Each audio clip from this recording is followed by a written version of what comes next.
The boy Dub Deuce in the building. All right, what up, what up, what up? It is that guy Dub, and I'm back with another video. How you guys doing at the end of the day? Shout it, I'm good money. Now today, we got a special guest in the building. We've been playing the runaround game. We finally here on the That Guy Dub show.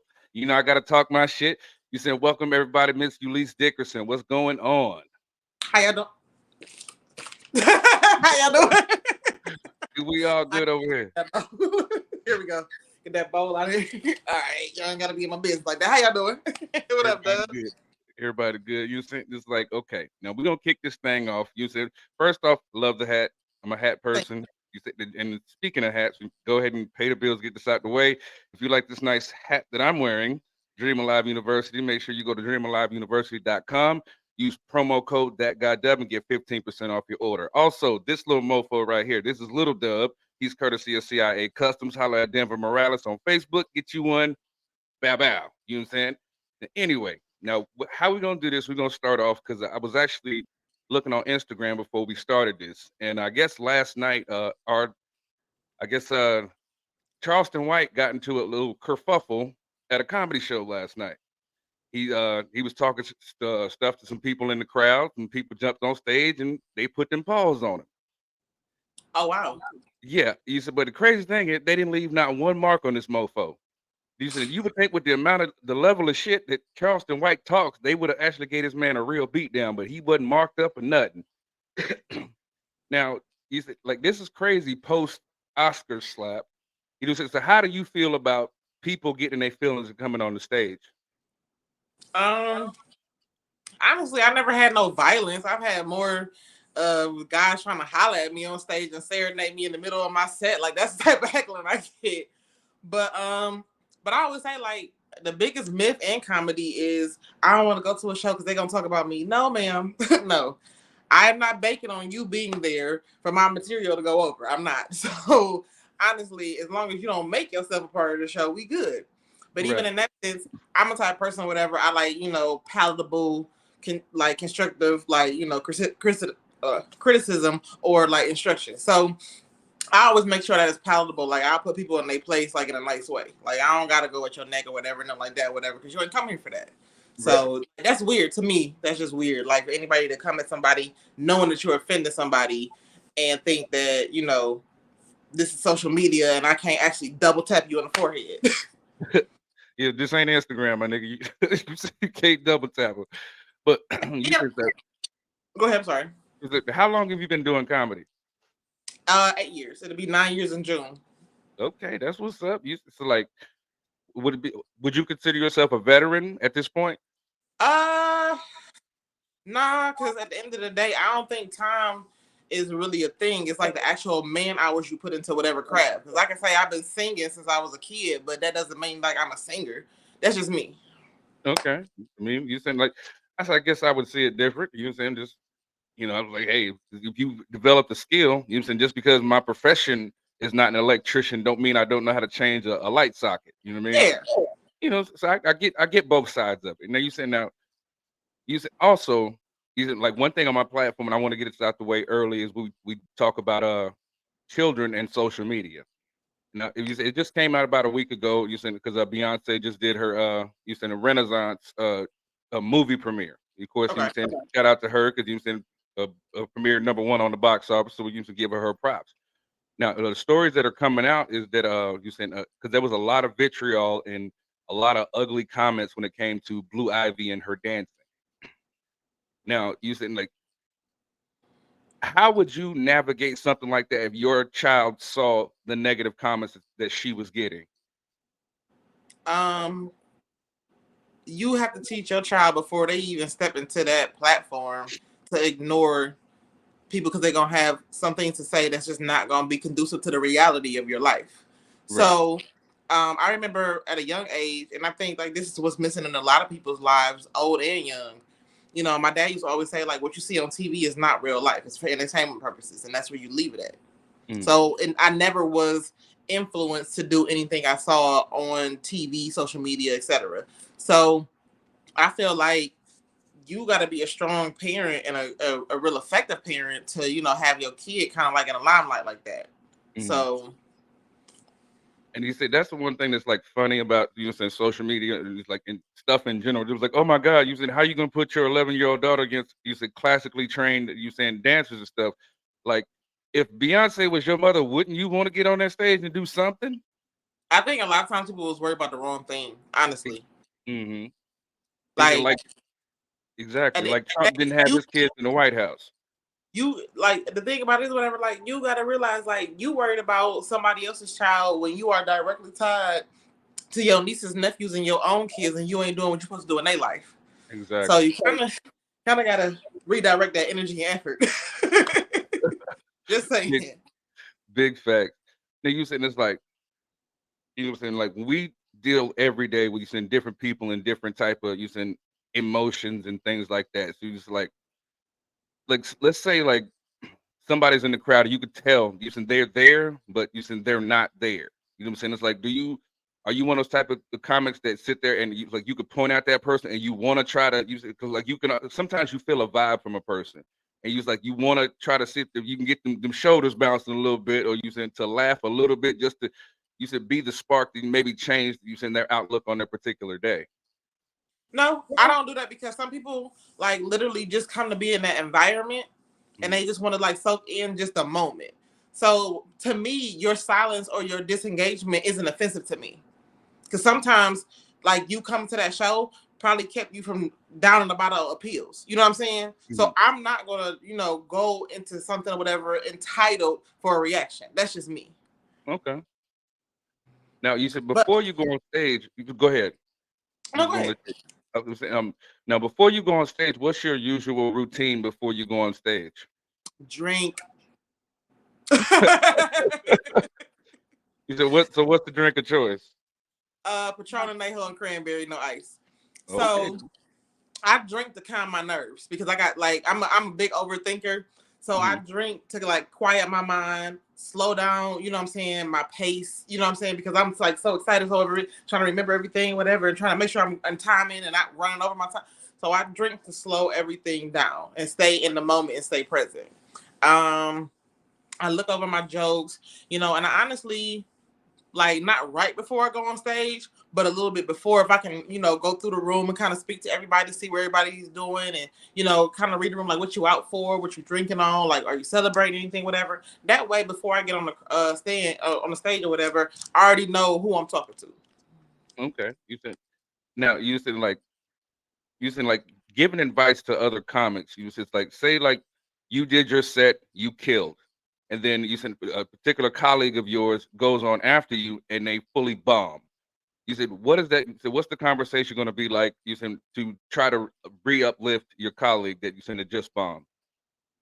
Oh, you ate a dick.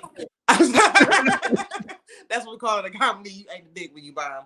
But no, I just at the end of the day, you got to see where their head is or whatever. See if they're even receptive to it. Because some people will bomb and still think they did great. You know what I'm saying? So if it's received or if they're in a space to receive it, then I kind of, you know what I'm saying? Like, because most times comics bomb because they don't read the room. Mm-hmm. Like, you can't be that prepared to where you're talking about something maybe on your age level and it's a whole crowd of like 60 and ups. Mm-hmm. Or you talking about something ethnic about your hair and it's a crowd full of white people. They don't understand edges. Like, right. You know what I'm saying? So it just depends on how they bond.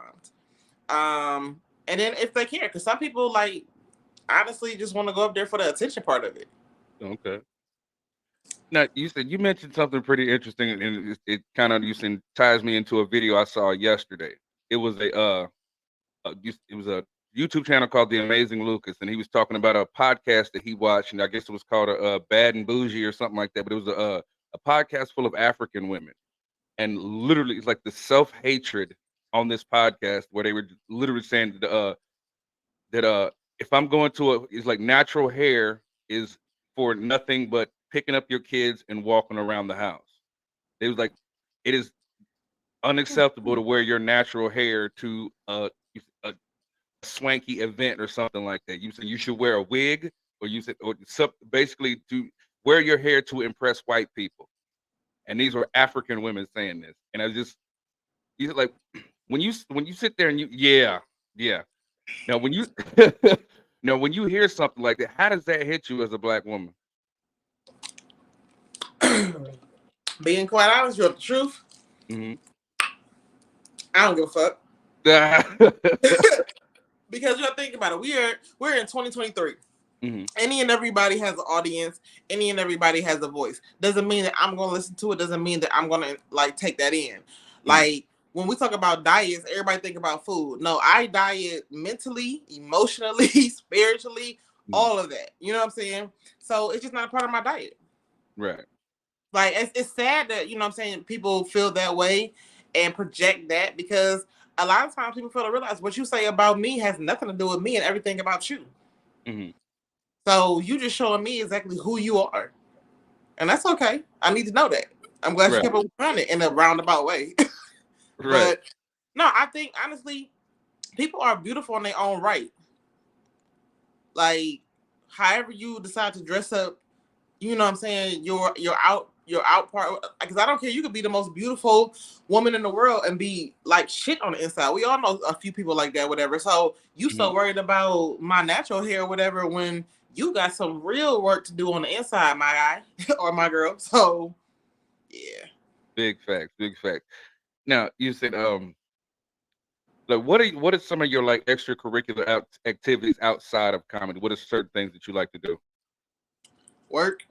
I ain't gonna lie. Uh, I'm a workaholic. Like, I work in dialysis, and I'm a mm, person or whatever who doesn't bat an eye at a 60, 70, 80 hour work week, and mm, still will do 2 to 3 shows along with those hours. mm, So I'm a workaholic. Like, right now, I would say work. I got a couple irons in the fire as far as like my creative, you know what I'm saying, outlet. And like, I'm working as a producer for a live podcast that circles around fitness, wellness, just overall health. I'm, a part of Heroin Ave. I don't know if I can say who I am on there, but I'm part of Heroin Ave. mm. I'm also working with a therapist. We have a mental health project going on. Um, I might be modeling soon. I got a comedy special I got to set up and schedule. I got a lot of things going on, but yeah, outside of that, I'm really trying to balance my friends and family right now. So I'm trying Okay. to make my rounds. I have not been able to, balance all hats. Mhm. And I definitely like, and they understand, but at the same time, you still want to put forth the effort and not take understanding and stretch that for 3 to 6 months. You know what I mean? So I've really Mhm. been working on scheduling like play dates, like adult play dates or whatever. Like, I remember me and my one friend, we were scheduling like a monthly brunch, Mhm. because it's a lot that happens between, those 30, 31 days. And it's enough to talk about to where like we didn't caught up a whole month's time in one brunch. It don't take a lot. It just take you just to execute. Right. Now, you said you just mentioned Heroin Ave. You said now, like, I just had Keith Silly on a couple of weeks ago. You saying, of course, you said shout out to you said the bro Lex Vegas, who's also a part of that. You said like, what's the feeling that you said gathered? You said being on something that's so big for the city of Cleveland, but also taking that walk with your counterparts. Yeah, and we not counterparts in this. I mean, we on the same side, but Mhm. um, but no, I mean, it's still like I'm still early in the storyline. Mhm. So me and Rome haven't even been able to actually be on set together. But it's definitely exciting because I've always wanted to act. I've always wanted to be, like that person, because I'll be honest with you, I'm actually an outgoing introvert. Good. So I'm the I like same. being on the stage. I like being like, in front of everybody. But on the real, I'm comfortable right here by myself playing Candy Crush in my thoughts, listening to music. I find so much peace in that, because like sometimes you could be socially fatigued. Absolutely. Now, you said you don't shy away from a 70, 80 hour work week, and then you still fit your shows in. You said like that. You said like, now see, I've met you in person. You said at the last year's unapologetically. You said funny tour. You said well, and there was the Halloween one. You said, and I was like, you didn't know me from a can of paint. You said, but I guess everybody knew I guess that I'm Dub or whatever. You said you just welcomed me with open arms. You said, hey, how you doing? Blah blah blah blah. You said like, how do you sit there and manage a 70, 80 hour work week? You should be able to do your shows and still you should be so you should welcoming and you should all smiles and you should just like a bubbly personality. It's my therapy. It's my therapy. Because it takes my mind off of everything that I'm dealing with, and it's a relief for somebody else to be able to smile and, you know, feel good in the moment, feel seen, feel heard, feel understood. So I always give what I feel I lack, which is toxic as fuck, but that's just, I'm still working on that. That's crazy. But you say, like, I'm sure you've dealt with all different types of promoters, especially in the comedy game around the city. You said Cleveland and everything like that. And I just want to ask, what sets our brother Lex Vegas away from other promoters? You said in this game. The business posture. Like, at the end of the day, it's not personal, it's business, and he handles business the way any person that is putting on an event should. Because a lot of times, you know, comics sometimes will say yes to doing a show on a personal reason and pray that you handle business accordingly. If that makes sense. But it makes perfect sense. So it's like, when you handle business and that's one less thing you got to worry about on top of performing, it makes the night enjoyable, and it's a respect to your time, because at the end of the day, like, we can't get that back. So if my time can be appreciated, respected, I can come, you know, give you what you pay for, y'all have a great time, whatever, and then even still, you know, having that consideration for somebody who has a whole other type of like load of responsibilities outside of being a comic. You know, like I said, I work in dialysis. That's an early job. Like, I'm at work at 3:00 in the morning. Oh wow. So when a promoter or somebody who has me on a show and it starts at 8:00 and something like that, whatever, and I got to work the next day, like, I like to be considered like, hey, let's let her go up. You know what I'm saying? First 3 or something like that.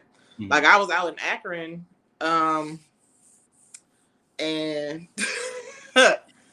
I was damn near closing, and I'm like, you do know I have to drive. Like, we started a whole hour and a half after you said I should be here, and I said, okay, but it's all teachable moments. It's all teachable moments. So my thing is, I'll always let you get like one off. I always, you know, get that first pass, whatever, and then I have a conversation of understanding, and then we go from there. I'm a firm believer of you get what you give. Big facts. Now, he said I discussed this with you saying Tsunami when I had her on. Shout out to her. You said I had her a couple of weeks ago. Well, actually last week. But we were sitting here. We were talking about, like, being a comic. You were saying, like, when you go to like family functions, is it annoying for you for somebody to come up and be like, "Yo," you saying, "Tell me a joke"? I don't get that from family and friends. Really? I really don't. I get it from strangers. Or like when they introduce me, they'll be like, yeah, this is my friend Eulise, or this is my cousin Eulise, whatever, and she do comedy. And they're like, oh, for real? I don't really get too many. It'd be like complete strangers that ask me to tell them a joke. And honestly, it'd be mostly men because they be kind of flirting. But my friends and family, like at 8 years in, are just now honestly respecting me as a comic, because the people who are closest to you only know you as who they know you for. They don't know you as this up and coming, you know, comedic rock star, this and this and that, whatever. They just know you as Edie. Like, they won't even say Eulise. They'll say my nickname, Edie. So familiarity kind of reduces credibility in a way. And it's funny to me because, like, I've been a truck driver for 20 years, and I'm that friend that when you say you go get a U-Haul, I'm the friend that gets called to drive the fucking U-Haul. It's like, dude, like, you do realize when I'm in the truck, I get paid to do that shit, right? Listen, and that's the thing about whatever. That's a labor. This is an entertainment form. So I get asked more medical questions, and I'm like, I'm not a nurse. I'm not a doctor. Like, I don't know what to tell you. Like, I deal with kidney functions. You can still pee. Like, so, I mean, when it's something like that has utility, I get those kind of requests. And you know what I'm saying? Listen, I've been asked to move my best friend's furniture in her house more than I get asked to tell a joke. Because I'm big, I'm tall, I'm strong, I'm this and that, whatever. And I'd be looking at my friend like, bitch, I am not fucking you. I'm sorry. Can we cuss on here? Hey, talk your shit. We can just, but raw and no, uncut. I get more of that. I get more of that than on the comedy side. Now, you like, with that being said, where's your favorite place to go? Like, let's take out you having to go to work at 3:00 in the morning. You said, like, where's your favorite place to be in a lineup? Probably like about third or fourth. Okay. But my thing is, at this point, be careful if you have me go first. Only because no matter where you put me in a lineup, I show no mercy. Mm-hmm. So I'm gonna do my damnness. I don't care who you are to make it hard for you to follow me. Right. That's just me. Okay. So it's like like you said, it don't matter who it is. You said so like, let's say Dave Chappelle is going to come in there. You said like you said, do you treat it like somebody like you said that's on a mainstream level? You said that is going to come behind you, or do you say, or you just size up the room and like everybody's competition? And it's like it doesn't matter who it is. Honestly, and maybe I'll learn this as I go. I don't care who you are. I'm gonna make it hard for you to follow me. Like I think honestly in the club setting, they say you should kind of like, make it warm for them. Mm-hmm. I'm gonna make it piping hot. Like I'm just saying, like that's just me because at the end of the day, I don't ever want this may be my first and last opportunity to be in front of some of these people. Mm-hmm. So I'm not gonna risk not making an impact because Dave Chappelle followed me. No, I want them to be like, you know what? I came to see Dave, but I like that girl. You know what I'm saying? Mm-hmm. Yeah. That's just me.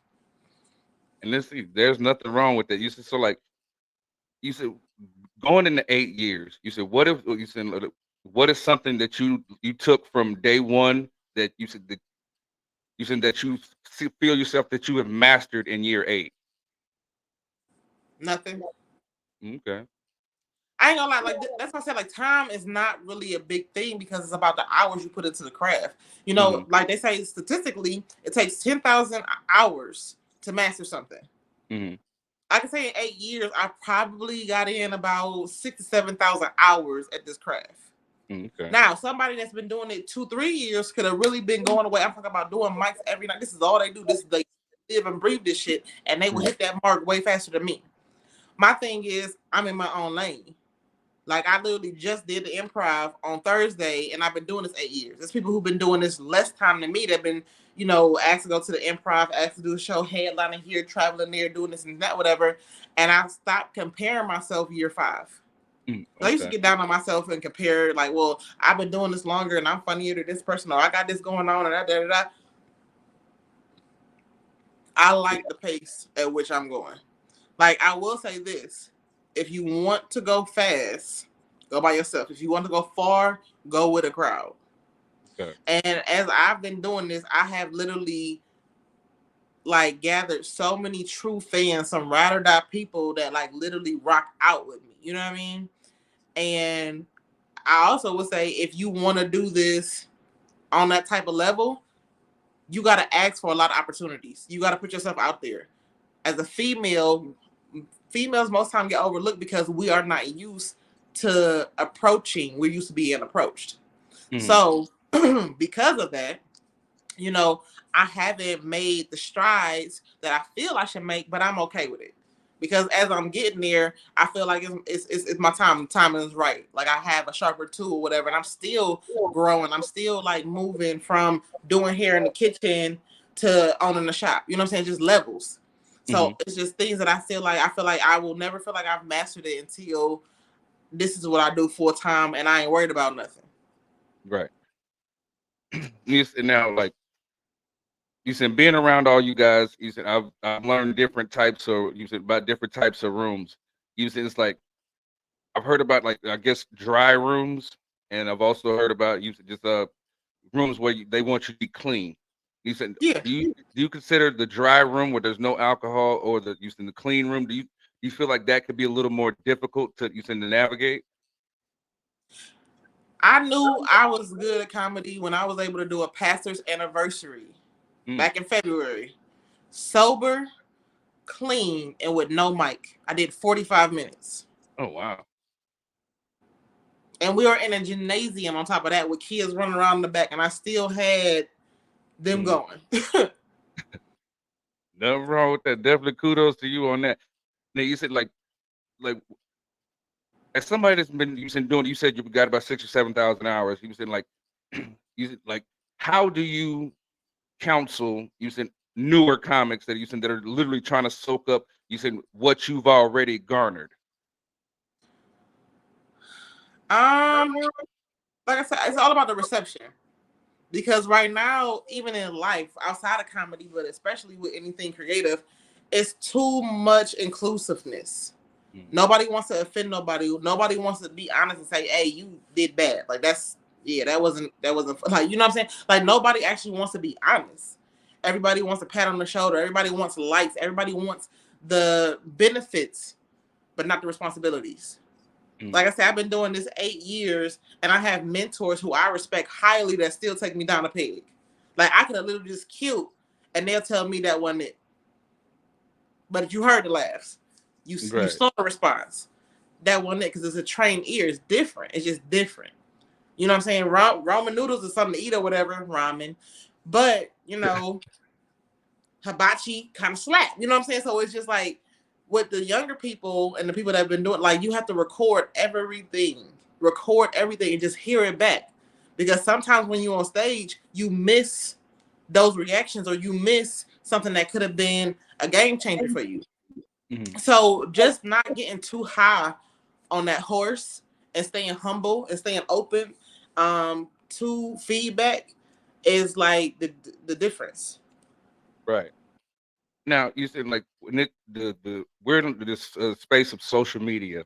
You like where you have your Facebooks and you saying your Instagrams and your TikToks and your stuff like that. You said like right now, you said what is your favorite using social media platform to use that garners you using traction? Honestly, I gotta get better at that. Like Roy Wood told me when he was at Hilarities, it doesn't matter how funny you are. If you don't have a social media presence, you will not get booked over somebody who does. They could be like horrible at it. They will still get booked before you, because it's like work on a venue. Right. I'm getting better at trying to gather content, trying to put stuff out there. But I'm not there yet. My favorite platform to use right now is probably Instagram, TikTok, Facebook. Only because my Instagram and TikTok are public, my Facebook is not. Because I didn't cleaned up my Instagram and TikTok. I'm not doing that with Facebook because I had that too long. And I feel like that's more so for me to have one part of my life that's kind of personal and like private. You know what I mean? Right. So I think I put myself out enough on Instagram and TikTok for people to kind of like, get a feel for me there. Right. You said that when it comes to like TikTok and stuff like that, because I've got a video that I guess would you consider going viral or whatever. You know, like what?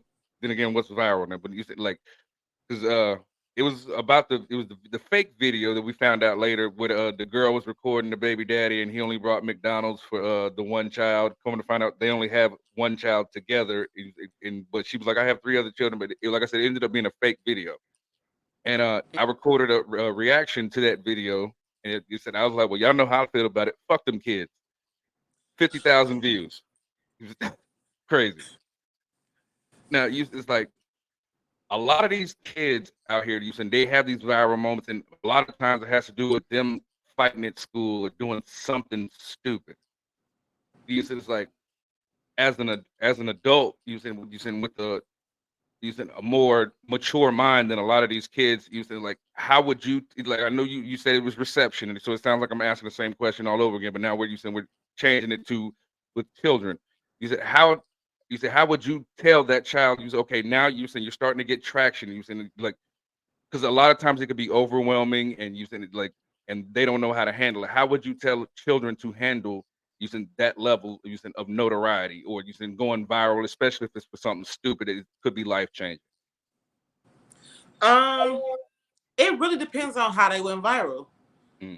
Because if it was something for like I don't. Okay, so I've recently seen this video, and it just, oh my god, it's so cringy.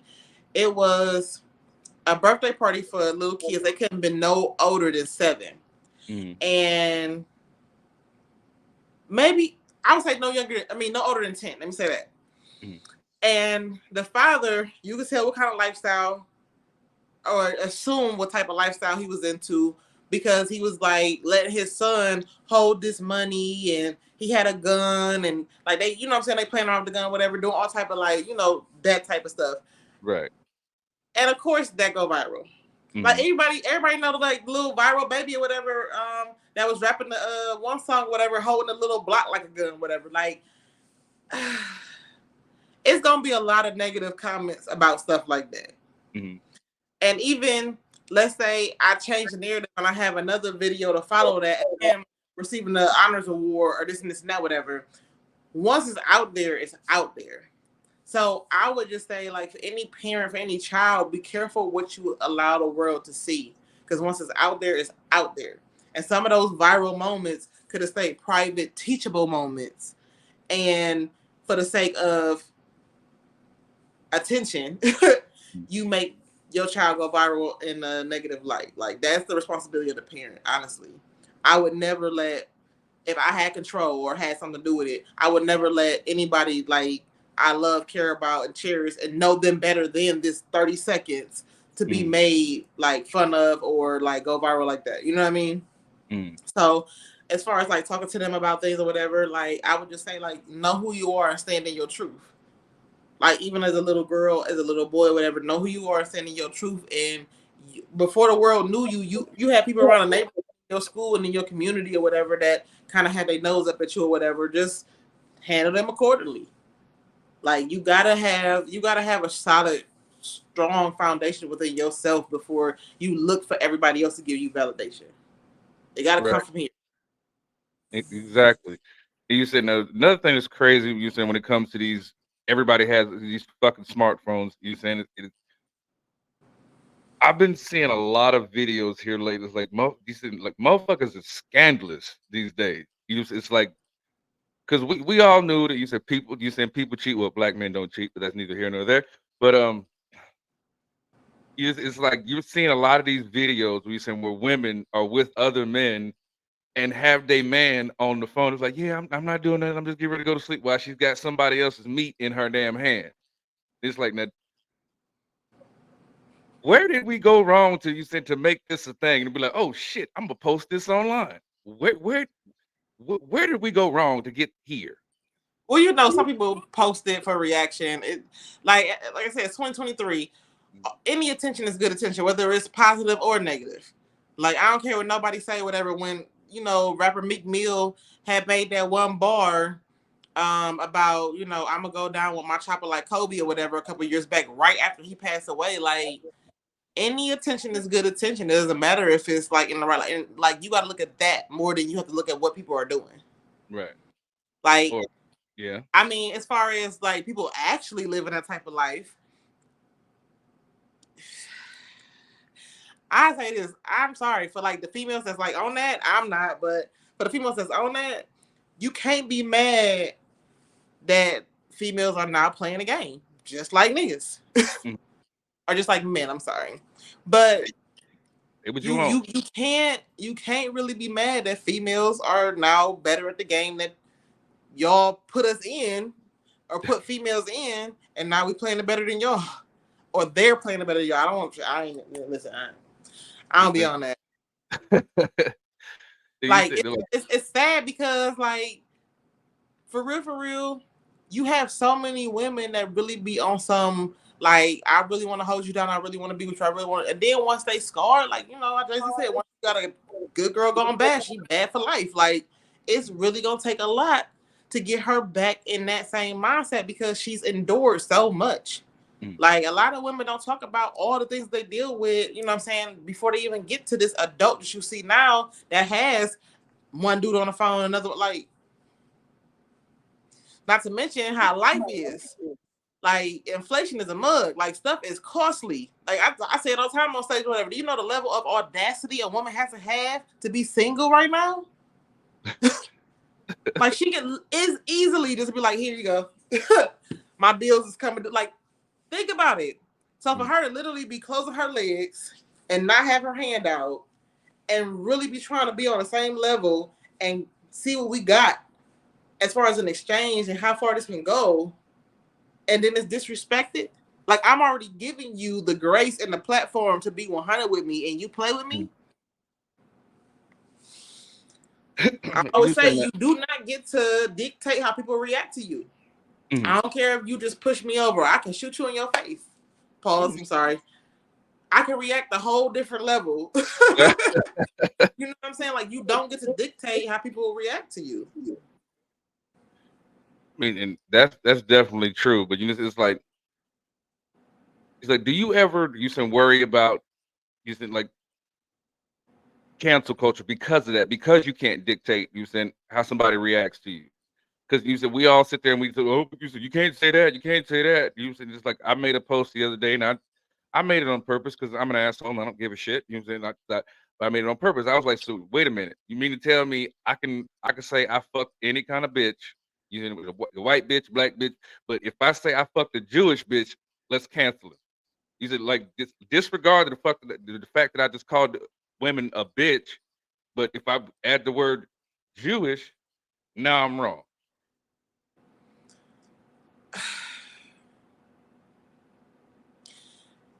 Everybody has their moment to spotlight their hurdles with this world.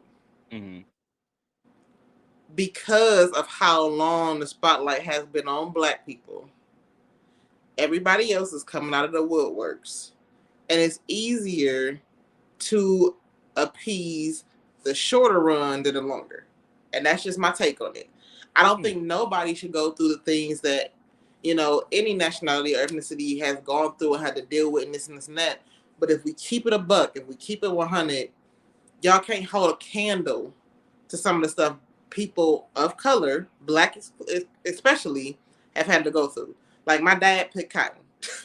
So we're not that far removed from what they think is just so old. Like, summer 67, like, a lot of people are grandparents that had to do, like, and deal with the stuff, you know what I'm saying, back then or whatever. We're not that far removed. And unfortunately, it's like they've almost normalized our struggle to now where there is other people dealing with things, and because it's newer and it's easier to resolve in a way, that is what gets the attention and effort as far as like society. And you said, quick public service announcement, just so you motherfuckers know, Black people are the epitome of pull yourself up by your bootstraps, motherfucker. Like, boom, there you go. Now, like, when you do your comedies, like, is there any specific subjects you stay away from? Religion, unless I practice it, abortion, and rape. Okay.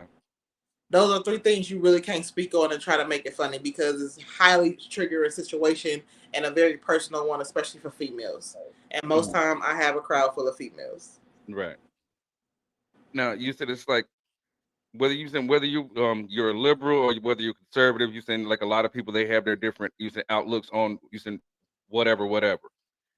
Now, you said that particular subject, you said abortion, was just overturned here in Ohio and stuff like that, which I think is a wonderful thing for women. You know what I'm saying? Because I think at the end of the day, it should be your choice. At the end of the day, and me having a dick, only thing I'm really worried about is the pussy that I'm fucking. But at the end of the day, it's her decision at the end of the day. But I want us to have the fucking conversation. I think. Oh, sorry. Go ahead. I don't think government should be able to tell you what you can do with your body, which is why I don't understand. What I do understand, I'm gonna say I don't understand why just prostitution is illegal. This the only reason it's illegal is because the government can't put taxes on it. That's just how I feel about that. Because at the end of the day, hey, you should be able to do what the hell you want with it. You say, hey, if you want to sell it, you want to rent it. You say, hey, you want to put it. I mean, you put it on the internet. But if you put it on the internet, then the government can tax it with your income. But it's like, man, listen, prostitution is just not publicized. It ain't that it's illegal. It's just not publicized because dudes be making those transactions on the low for years now and will continue to do so. It just ain't. We just glaze it over with dating, right? Because at the end of the day, you already know what's up. With half the females that y'all, you know what I'm saying, pursue and everything like that or whatever. So it's just not publicized. There is still prostitution. A lot of it. A lot of it. Right. Like, people have their terms and things for everything. Now you say you as a woman, you say, let's say you're going out, you're saying like on a date with a guy, and it's you start what you want is a little higher on the you saying on the price range, and he goes, that's the fucking side of the menu. How do you react to like, how do you react to that? Where we at? Because we at Subway, nigga. Ain't nothing on the menu that's fuckable, right? No, but I mean, we just gotta be honest with ourselves. If you are not ready to date, say that shit. If you are just lonely and trying to get your dick wet, say that shit. It's plenty of people that you could probably spin the block with that you know, okay, she know how I like it, she know that.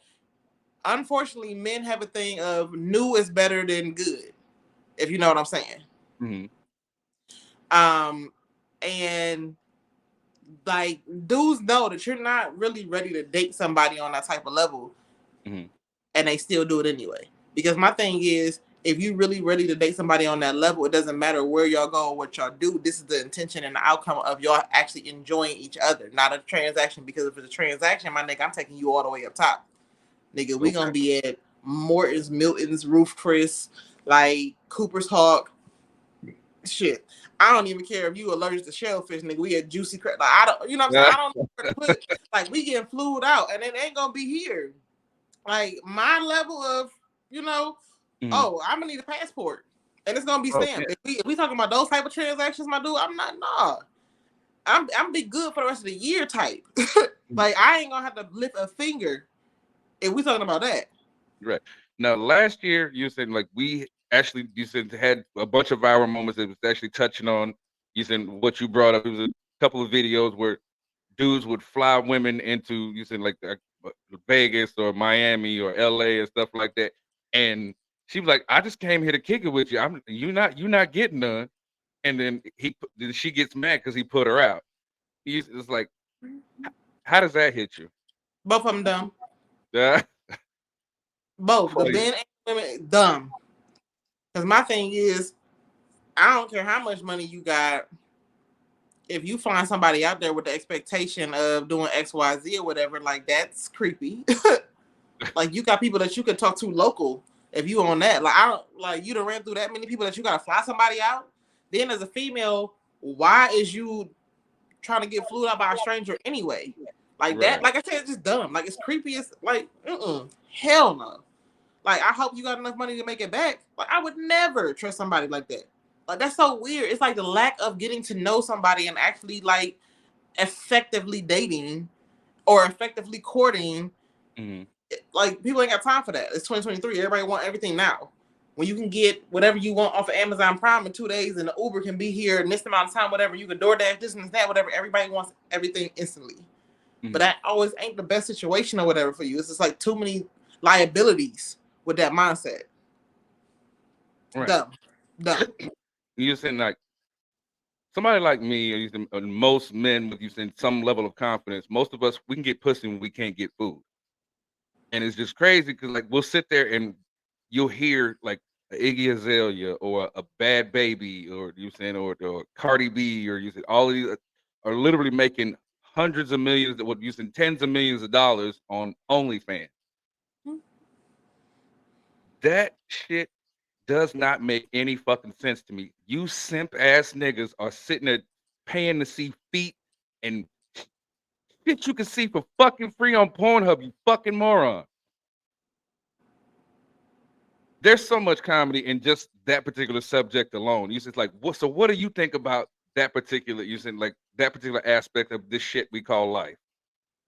I got an OnlyFans called Pretty 12s.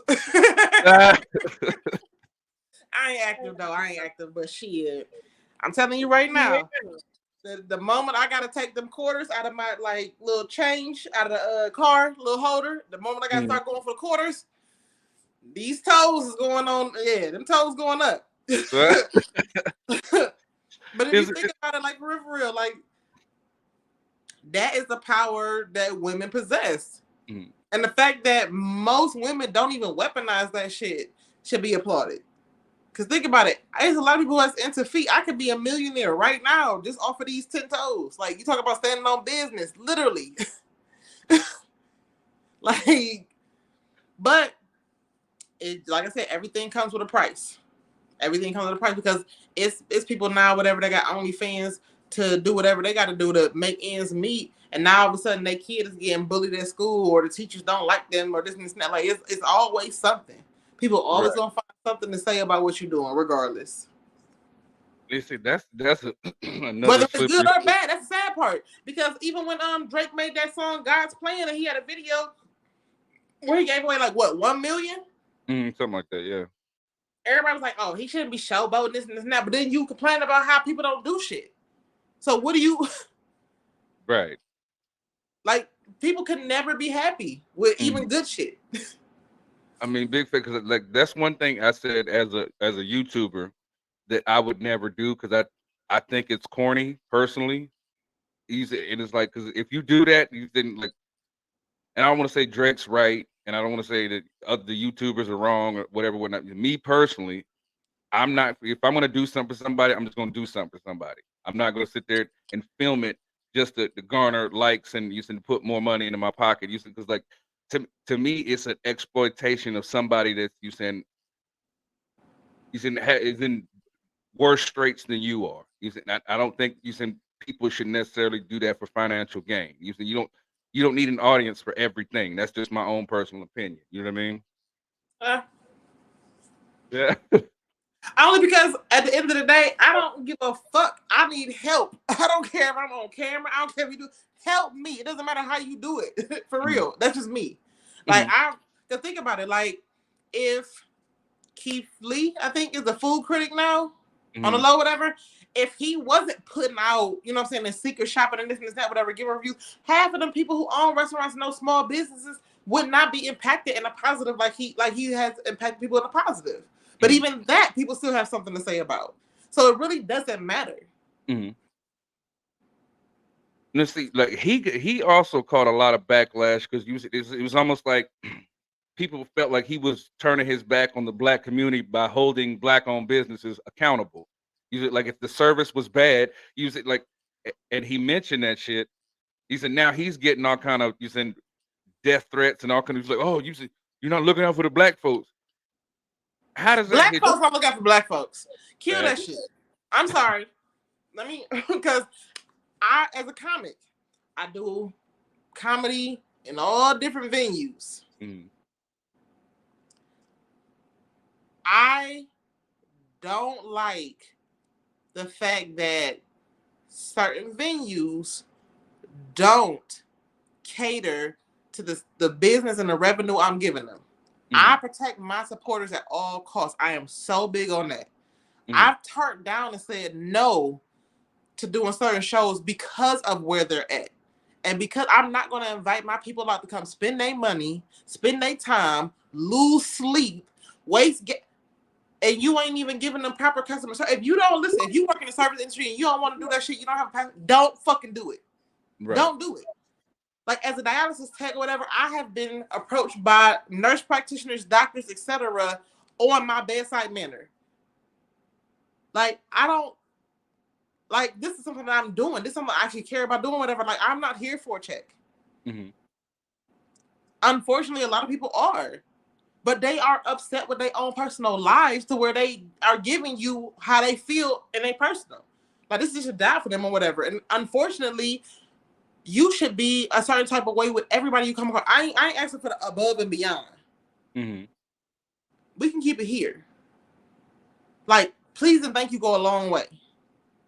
Even communicating, hey, like matter of fact, I went to Taco Bell last night and I could tell from when I pulled up or whatever, I seen all these cars kind of parked by the door and nobody was in the drive-thru. I was like, I already know I'm about to get pulled around, right? I already know. So I order my food or whatever, and I go to pay for it or whatever. He was like, how you doing today? This and that, whatever. Great customer service or whatever. And as he handed me my receipt and my card back, it's a coupon that says, let's make it up to you. On your next visit, you get a free taco. Because he already knew I was about to get pulled around.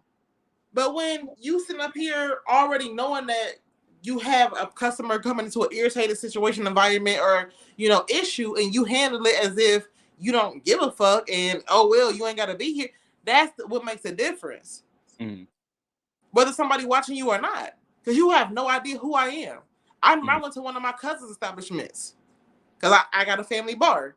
I go to order a drink, and I'm waiting.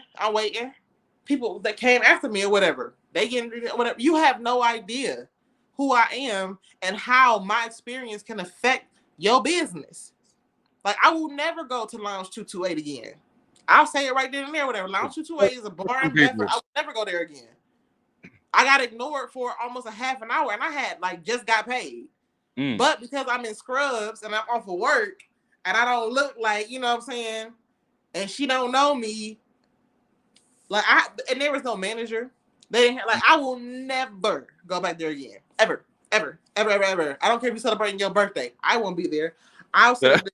I'm trying to fix my hat in the camera. Okay, I'll sit up there, whatever, and see you next time, something like that. I will never go to certain establishments because of my experience. And as I get more known and more known. I ain't gonna say famous because I ain't, more known.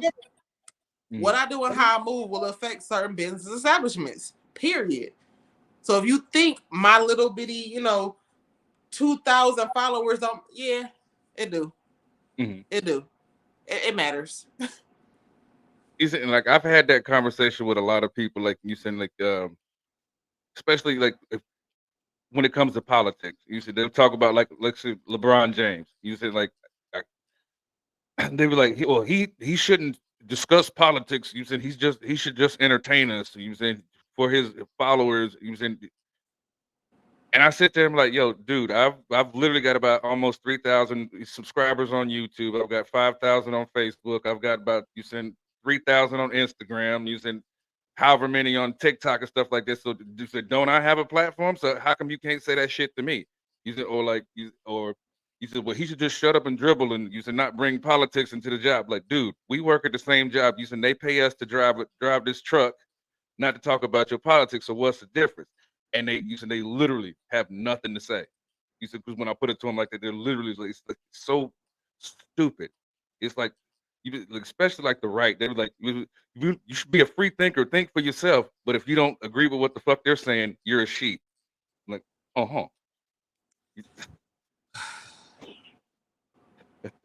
Some people annoy me. I ain't gonna even lie. They just do. Because at the end of the day, while you talking about how he shouldn't be talking about politics, you probably shouldn't have his name in your mouth. It was exactly.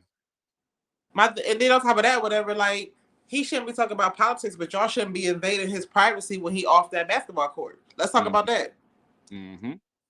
Because everybody worried about all the 2000s. What was in Lil Wayne Cup? If I am not on stage, I am not on your clock.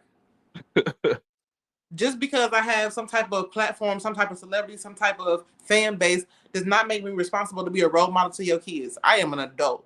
I am a comic that talks about a lot of shit. If you, as a parent, fails to protect your kid from me, and now you got to answer some hard questions. Facts. Let's talk about that.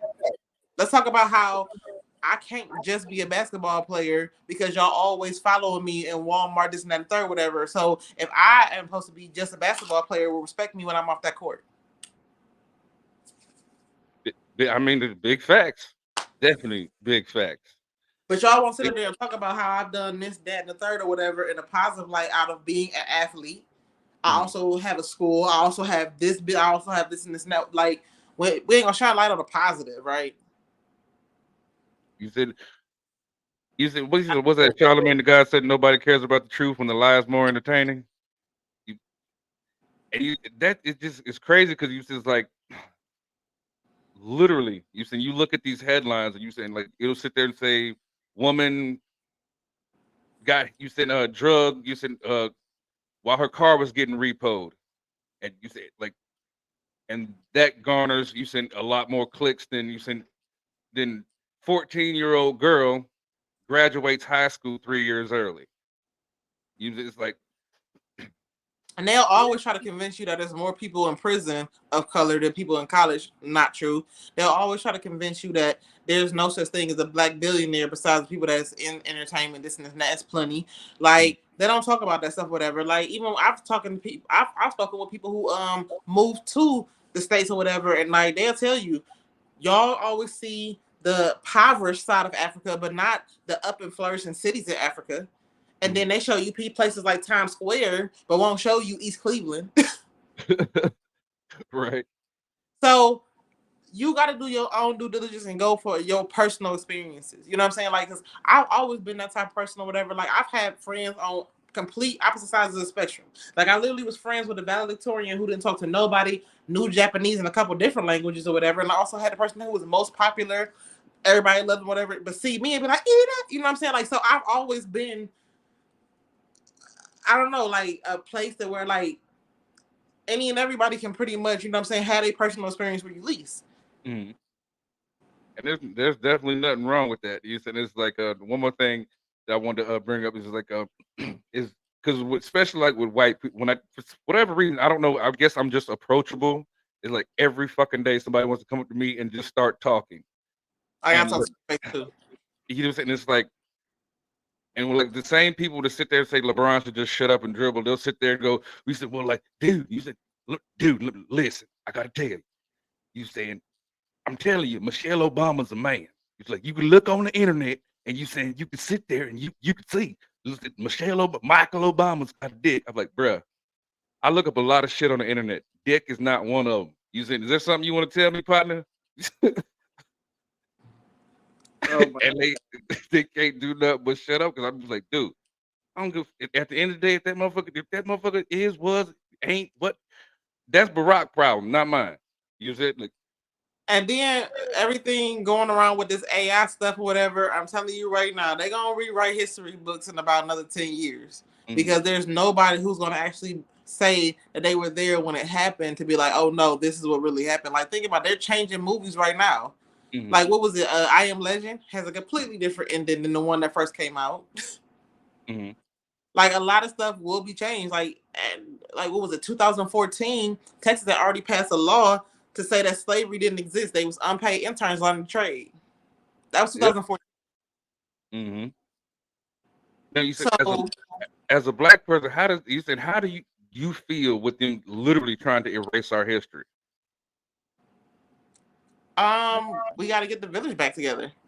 Like, when we was growing up, you know, we actually sat down at the dinner table. No tablets, no phones, no distress or whatever. Had dinner, had conversations or whatever. And that's a lot of times where kids learn their social cues and had the attention from their parents and everything like that, whatever. Like, you talk to some of these people who's like 20 and younger, they can't even look you in the face. Eye contact is uncomfortable. Like, they've literally made it harder to be a parent, to be an actual like role model to some of these kids or whatever, because you're working all the time. And then you know, want to chase your dreams. You just don't want to work yourself to death or whatever. So you're trying to do things, whatever, have a creative outlet, have some type of self, you know, to, you know, some type of, you know, something for yourself or whatever, but it's damn near impossible. So that's why I say it takes a village.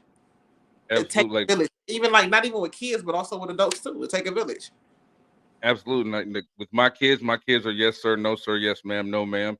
You said if your friends come over to the house, if your friends don't speak to me, they're not coming in my house.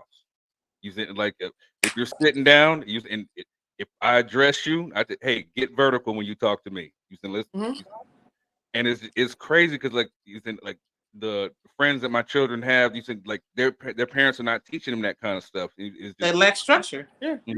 He's like, I don't want your friends calling me pops. Call me Mr. Tyrone. You said, if you call me bruh, I'm probably gonna punch you in your shit. I'm not your fucking bruh. You just said now. That's what I said. Like, this participation award mentality is crippling society, and they don't like. No, like that's a whole nother hour. Yeah, absolutely. Like, before we get up out of here, I'm gonna say this last thing. It's just like, it's funny because one of the jokes I using that I use and toss around every now and again is like, my children are into the iPhone. And Houston is like, my oldest Houston daughter, she's 19. She's like, well, Pops, you saying you got that Android. It's like, oh my God, I can't deal with an Android. Your messages are green and stuff like that. I was like, and I'm like, you're shitting me, right? And she goes, well, Pops, you're not popping if you don't have an iPhone. I was like, I don't give a fuck about that. He's like, well, you can send all kind of crazy emojis and all this stuff. I'm like, dude, I'm fucking 40 years old. What the fuck do I look like sending fucking emojis? Well, you can FaceTime. I don't like talking to you niggas when you're in my face, nigga. You say, the fuck I want to see you on my phone for? You know, it's like it's crazy how these kids are, man. I've had both. Mm-hmm. So I was Android, and then when I went to get my upgrade or whatever, it was like $300 more than the iPhone. So then I went Team iPhone. Mm-hmm. I would say having both, the clarity of iPhone, the FaceTime, the emojis, all that, yeah. I don't really get caught up on the bubbles because honestly, iPhone you can use on Wi-Fi. And that's why a lot of people like it because they'll have an iPhone that is not on, but they'll be able to use it on Wi-Fi. So you can iMessage on Wi-Fi. You can you can do stuff even though your phone is off. Mm-hmm. Which honestly, I've been in that predicament. So thank you, iPhone. But on Android, like you can't set a snooze. You just gotta set multiple alarms if you want to snooze. You can't set up a time text message because I used to actually like when we talk whatever. Like for example, you know we gonna follow up or whatever on Tuesday to make sure that Sunday at 12 is cool. In that conversation, I'll literally text you and set a timer for it to be sent out when we're supposed to follow up. That way, it'll remind me once you reply. Right. You know what I mean? So it's just different features. It depends on what you need functionally and, you know, who you are, how you get down, what you need your phone for. Right. Now, before we get out of here, you said let everybody know where they can find you out there. You said to keep up with everything you got going on and what events you got coming up. So right there is my Cash App. Ah. Hit that. Cash sign EULISED. But no, my name is Eulise Dickerson. You can follow me on any social media. My IG and TikTok is public. My Facebook is private. Just if you was watching me on Facebook, whatever, you see this, hey, I seen you on That Guy Dubs show, and I want to follow you on Facebook. Okay, all right, cool. And I have today's Sunday, so tomorrow I'll be at Garage Shop. On Thursday. This goes out where? Thursday. All right, so we're gonna already have ground shopping done, whatever. So Thursday I'll actually be headlining at Parma Pit Stop with Nancy. And then Saturday I'll be at Near West Theater with CJ Star. And so I think that'll be it for the rest of the year because I didn't want to do anything around the holidays at the beginning of the year. Y'all definitely stay tuned. Like I said, I got a lot of irons on the fire. Y'all can find me on IG. And I post, you know what I'm saying, all my upcoming shows, events, etc. on there. And I thank y'all for tuning in. Thank you so much for having me, Dub. I really do appreciate you. You said not a problem, not a problem. And you said if you guys like this video, make sure you smash that like button, turn on the bell notification so you don't miss another video. Without further ado, I love you. Lil Dub loves you. Eulise Dickerson loves you. We out of here, man. Peace.